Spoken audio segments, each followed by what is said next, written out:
The streets of Nairobi resembling a war zone. Tear gas shells fired, protesters throwing stones at police, water cannons used. It initially began as a protest against the government's planned tax hikes to shore up the economy. The government eventually backed off. Protesters accused the government of using brute force. At least 25 people have died in clashes with police over the past fortnight. Now, the demand is that the President William Ruto must quit, as he has blood on his hands. So for my children, I'm here and we're ready to spill our blood. Ruto should look at our flag and realize there's a reason we have a red band.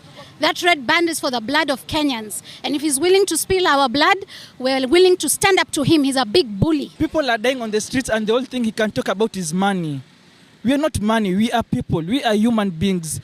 And he needs to care about his people. Because if he can't care about his people, then we don't need him in that chair. To cut costs after abandoning the tax measures meant to raise $2.68 billion, Ruto has announced the scrapping of the offices of the First Lady and Second Lady.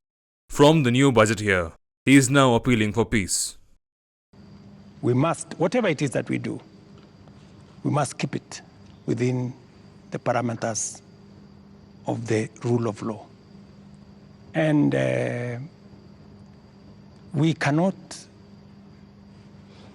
take what has happened over the last 2 weeks or thereabout and say we are going to abrogate our constitution. I think we will be going towards anarchy. And I don't think that is where we want to take our country. Protesters are gradually spreading to cities other than the capital. And the youth are losing patience with the government over economic hardships and lack of jobs. Gen Zs are suffering because lack of job. Lack of job. There's no job in Kenya. People are trying, are starving. They are working hard, but there's nothing they can get. Problem has been caused by our president. We need our president to hear our cries. With the government on the back foot, the opposition senses a political opportunity to score brownie points. Time for all of us in the political leadership to begin to listen. Listen to what the people are saying and not to our own voices. The young people have spoken in plain language that should be clear to everyone. Let's not be vague. Let's just do what the young people are telling the government to do. The tax withdrawal puts Kenya's $3.6 billion loan program with the International Monetary Fund at risk. Ruto says he shares the grief of the people, but says criminals may have hijacked what began as a peaceful protest.